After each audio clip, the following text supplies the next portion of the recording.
ஸ்ரீஹி ஸ்ரீமதே ராமானுஜாய நமக. ஸ்ரீமத் வரவர முனையே நமக. ஸ்ரீ ஸ்ரீனிவாச மகாகுரவே நமக. ஆழ்வார் எம்பெருமானார் ஜியர் திருவடிகளே சரணம். ஸ்ரீசக்கரம் பக்தி யூடியூப் நேயர்கள் அனைவருக்கும் நமஸ்காரம். அடியேன் நந்தகுமார ஸ்ரீனிவாசதாசன், ஸ்ரீ கிருஷ்ணா வேதக்கல்வி நிலையம், காட்பாடி, வேலூர். மீண்டும் ஒரு ஏகாதசி புராண கதை விளக்கம் குறித்த காணொளி மூலம் பக்தர்களை சந்திப்பதில் அடியேன் மிகுந்த மகிழ்ச்சி அடைகிறேன். இந்த ஏகாதசி புராண கதை விளக்கம் பக்தர்களுக்கு நிச்சயம் பயன்படும் என்று அடியேன் நம்புகிறேன். இந்த ஏகாதசி கதையை விளக்கி கூறுவதன் மூலம் பக்தர்கள் தாங்களும் ஏகாதசி விரதத்தை கடைபிடித்து அதன் பலனை அடைவார்கள். அந்த பாக்கியத்தை, அதாவது இந்த புராண கதையை விளக்கி கூறும் பாக்கியத்தை பகவான் அடியனுக்கு அருளியது அடியனுடைய பாக்கியமாகவே கருதுகிறேன். வாருங்கள், எதிர்வரும் ஏகாதசி குறித்த தகவல்களை காணலாம். வருகிற ஏப்ரல் 8ஆம் தேதி, ஆம் 8/4/2025 செவ்வாய்க்கிழமை அன்று காமதா ஏகாதசி. ஆம், இந்த ஏகாதசியினுடைய பெயர் காமதா ஏகாதசி. அடியேன் ஏற்கனவே தெரிவித்தது போல ஒவ்வொரு ஏகாதசிக்கும் ஒரு தனித்துவம் உண்டு, மகாத்மியம் உண்டு, வரலாறு உண்டு. அந்த வகையிலே ஒரு வருடத்தில் இடம்பெறும் 24 முதல் 25 ஏகாதசிகளும் தனித்தனி புராண கதைகளை கொண்டுள்ளன. ஆம், ஒரு மாதத்தில் 2 ஏகாதசிகள், அதாவது வளர்பிறை ஏகாதசி, தேய்பிறை ஏகாதசி. அதான் நாம் சுக்லபட்சம், கிருஷ்ணபட்சம் என்று கூறுகிறோம் அல்லவா? அதுதான் இந்த ஏகாதசி குறித்த சில தகவல்கள். வாருங்கள், இப்போது ஏகாதசியினுடைய புராண கதைக்குள் செல்லலாம். அடியேன் ஏற்கனவே தெரிவித்தது போல் இந்த ஏகாதசி விரதம் நம்முடைய பாவங்களை போக்கி நாம் அறிந்தோ அறியாமலோ பல முற்பிறவிகளிலும் இப்பிறவிலும் செய்த பாவத்தை தொலைத்து அந்த பாவங்களை எரித்து நம்மை மோட்ச பாதைக்கு இட்டு செல்லும் அபார சக்தி படைத்ததுதான் இந்த ஏகாதசி விரதம். விரதங்களில் முதன்மையான விரதமாக ஏகாதசி விரதம் கருதப்படுகிறது. அன்றைய தினம் அறிவியல் பூர்வமாகவும் விரதம் இருப்பதற்கு கிரகங்களும் சாதகமாக அமையப்பெற்றுள்ளன. ஆம், இயற்கையே அன்றைய தினத்துக்கான விரதத்தை ஊக்குவிக்கிறது. அந்த ஏகாதசி திதியில் நாம் விரதம் இருந்தால் இயற்கையும் இதற்கு முழுவதுமாக தன்னுடைய ஒத்துழைப்பை நல்குகிறது. அந்த வகையில் எதிர்வரும் ஏப்ரல் 8ஆம் தேதி செவ்வாய்க்கிழமை காமத ஏகாதசி. இந்த ஏகாதசி குறித்த தகவல்களை இப்போது காணலாம். அதாவது காமதா ஏகாதசி விரத மகிமையை நாம் இப்போது காணப்போகிறோம். பகவான் ஸ்ரீ கிருஷ்ணரின் அன்புக்குரிய தோழனான அர்ஜுனன் கிருஷ்ண பரமாத்மாவிடம், மதுசூதனரே, உமக்கு என்னுடைய கோடி நமஸ்காரங்கள். தாங்கள் தயை கூர்ந்து காமதா ஏகாதசி மகாத்மியத்தை வர்ணிக்க வேண்டுகிறேன் என்று அர்ஜுனன் கேட்கிறான். அந்த ஏகாதசியின் பெயர், அன்று ஆராதனை செய்ய வேண்டிய தெய்வம், அவ்விரதத்தை கடைபிடித்து மேன்மை பெற்றவர்கள் மற்றும் அவ்விரதம் அனுஷ்டிப்பதால் எவ்வித நற்பலன்கள் கிட்டுகின்றன ஆகிய அனைத்தையும் விஸ்தாரமாக தாங்கள் வர்ணித்து கூற வேண்டுகிறேன் என்று அர்ஜுனன் கூறினான். பகவான் ஸ்ரீ கிருஷ்ணர் அதற்கு, ஹே பார்த்தா, ஒரு சமயம் குரு வசிஷ்டரிடம் ராஜா திலீபனும் இதே கேள்வியை கேட்டான் ஆகையால் அவர்கள் இருவரிடையே நடந்த அந்த சம்வாதத்தை, உரையாடலை உனக்கு அப்படியே சொல்கிறேன் கேள் என்றார். ராஜா திலீபன் குரு வசிஷ்டரிடம், குருதேவா, இந்த ஏகாதசி, காமதா ஏகாதசி குறித்து எமக்கு தெளிவாக நீங்கள் விளக்கி தயை கூர்ந்து கூற வேண்டும் என்று கேட்கிறான்.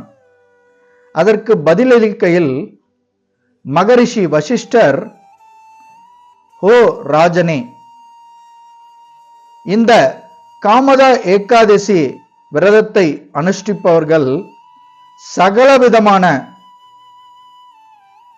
பாவங்களையும் நீக்கப்பெற்று மோட்ச பிராப்தியை அடைவர். உலர்ந்த விறகானது அக்னியின் தொடர்பால் எப்படி எரிந்து சாம்பலாகிறதோ அதேபோல் காமதா ஏகாதசி விரதத்தின் புண்ணிய பலன் பிரபாவம் சகலவித பாவங்களையும் நீக்குவதோடு புத்திர பிராப்தியையும் அளிக்கிறது. இவ்விரதம் அனுஷ்டிப்பதால் கர்ம வினையின் காரணமாக இழிநிலை பிறவி எடுத்தவர் அதிலிருந்து விடுதலை பெறுவதுடன் இறுதியில் ஸ்வர்கலோக பிராப்தியையும் பெறுவர். இப்போது உனக்கு இந்த ஏகாதசியின் மகாத்மிய கதையை கூறுகிறேன், கவனத்துடன் கேள் என்றார். பழங்காலத்தில் போகிபூர் என்னும் நகரை புண்டரீகன் என்னும் அரசன் ஆண்டு வந்தான். அவனது ஆட்சியில் நகரானது அனைத்து வளங்களும் பெற்று ஐஸ்வர்யத்துடன் விளங்கியது. அந்நகரில் அநேக அப்சரஸ், கந்தர்வர், கிண்ணரர் வசித்து வந்தனர். அதில் சங்கீதத்தில் நிபுணத்துவம் பெற்ற லலித் மற்றும் லலிதா என்னும் கந்தர்வ தம்பதியினர் அழகான மாளிகையில் உல்லாசமாக வாழ்ந்து வந்தனர். இருவருக்கும் இடையில் கற்பனையில் கூட பிரிவு என்பதை ஏற்க இயலாத அளவு இருவரும் ஒருவர் மேல் ஒருவர் பிரேமையும் காதலும் கொண்டிருந்தனர். ஒருமுறை அரசன் புண்டரீகன் இசை அரங்கத்தில் கந்தர்வர்களுடன் அமர்ந்து சங்கீதத்தை ரசித்துக் கொண்டிருந்தான். அங்கு மற்ற கந்தர்வர்களுடன் சேர்ந்து கந்தர்வனான லலித்தும் பாடி மகிழ்வித்துக் கொண்டிருந்தான். அச்சமயம் அவனுடைய காதல் மனைவியான லலிதா அங்கு இருக்கவில்லை. பாடிக்கொண்டிருந்த லலித்துக்கு திடீரென்று அவனுடைய மனைவினுடைய நினைவு எழ, அதன் காரணமாக ஸ்ருதி விலகி பாடலை தவறாக பாட நேர்ந்தது. அதை கண்ட நாகராஜனான கார்கோடகன் அரசன் புண்டரீகனிடம் அவனை பற்றி புகார் செய்தான்.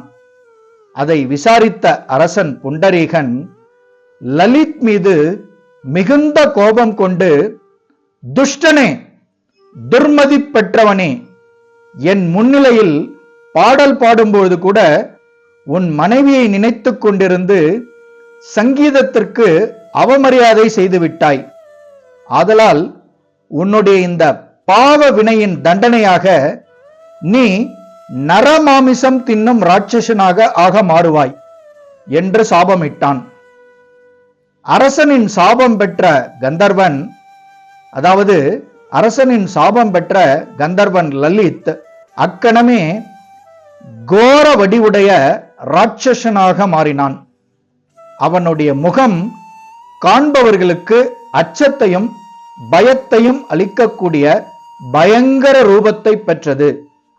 கண்கள் இரண்டும், அவனுடைய கண்கள் இரண்டும் சந்திரனை போன்று கனன்று ஒளியை உமித்துக் கொண்டிருந்தன. வாயிலிருந்து அக்னி பிழம்புகள் வெளிவந்து கொண்டிருந்தது. அவனது மூக்கு மழையின், அதாவது அவனுடைய மூக்கு மலையின் கீழ் உள்ள குகையைப் போன்றும் கழுத்து மலையைப் போன்றும் விளங்கியது. ராட்சசனாக மாறி கந்தர்வன் லலித் மிகுந்த துன்பத்தை அனுபவிக்க நேர்ந்தது. பிரியத்துக்கு உரிய தன் நேசனுக்கு நேர்ந்த இந்த கதியை கேட்ட அவனுடைய மனைவி லலிதா மிகுந்த துக்கமும் மனவேதனையும் கொண்டு தன் கணவரை இந்நிலையிலிருந்து விடுவிக்க எங்கு செல்வது, என்ன செய்வது என்று அறியாது திகைத்தாள். எப்படி தன் கணவரை இந்த நரகத்திலிருந்து மீட்பது என்று யோசித்தாள். ராட்சசனாக மாறிய கந்தர்வன் லலித் காட்டில் இருந்து கொண்டு அநேக பாபங்களை செய்ய ஆரம்பித்தான்.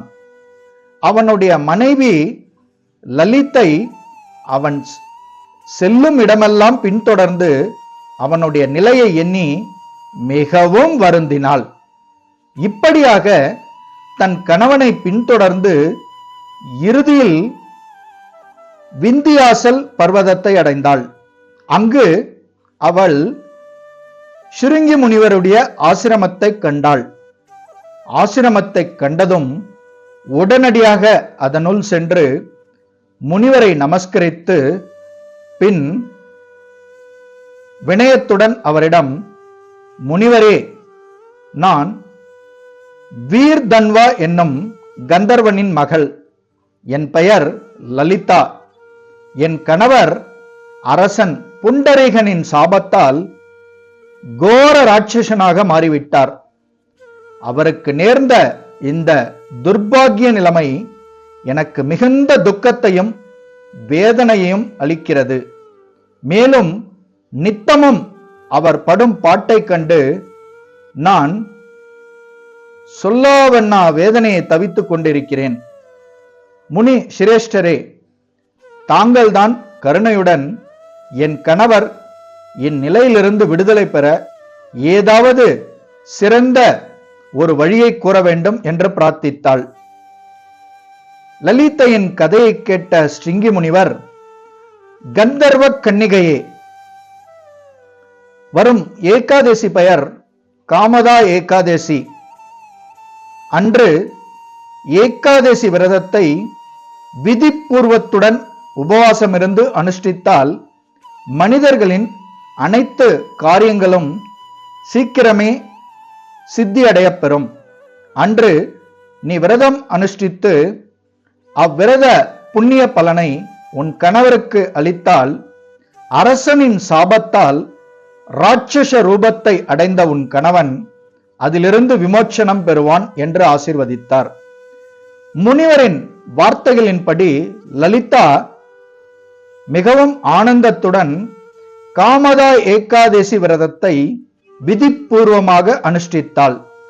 மறுநாள் துவாதசி அன்று பிராமணர் முன்னிலையில் தான் பெற்ற விரத புண்ணிய பலனை கணவருக்கு அர்ப்பணித்தாள்.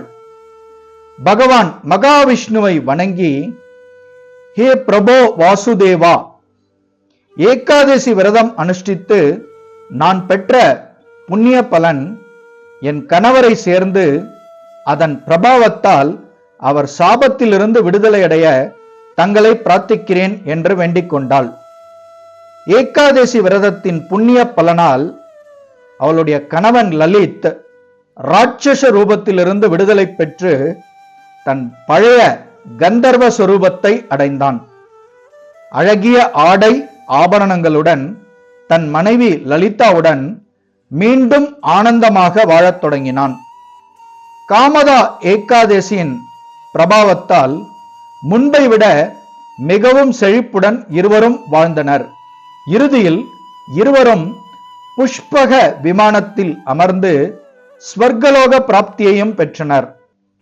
ஹே பார்த்தா, விதிப்பூர்வத்துடன் இந்த ஏகாதசி விரதத்தை அனுஷ்டிப்பதால் அனைத்து பாபங்களும் நீங்குகிறது. இவ்விரதத்தின் புண்ணிய பலனானது பிரம்மஹத்தி போன்ற கொடிய பாபங்களிலிருந்தும் மனித சொரூப இல்லா இதர யோனி பிறவிகளிலிருந்தும் விடுதலை அளிக்கிறது. உலகத்தில் இவ்விரதத்திற்கு நிகரான விரதம் வேறெதுவும் இல்லை. காமதா ஏகாதசி விரதத்தினுடைய கதை அல்லது மகாத்மியம் கேட்பவருக்கும் படிப்பவருக்கும் மிகுந்த பயனை அளிக்கக்கூடியது. ஆதலால் வாருங்கள், நாமும் இந்த ஏகாதசி விரதத்தை கடைபிடித்து நம்முடைய பாவ வினைகளை தொலைப்போம்.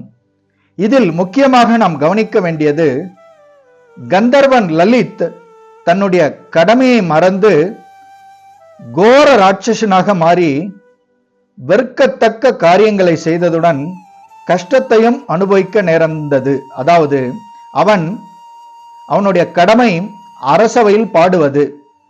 அங்கே அவனுடைய கடமையை தவறிவிட்டான். அவனுடைய கடமையை செவ்வனே செய்ய தவறியதால் அரசன் கோபமுற்று அவன் மேல் கோபம் கொண்டு அவனை ராட்சசனாக மாற சாபமிட்டார் அல்லவா?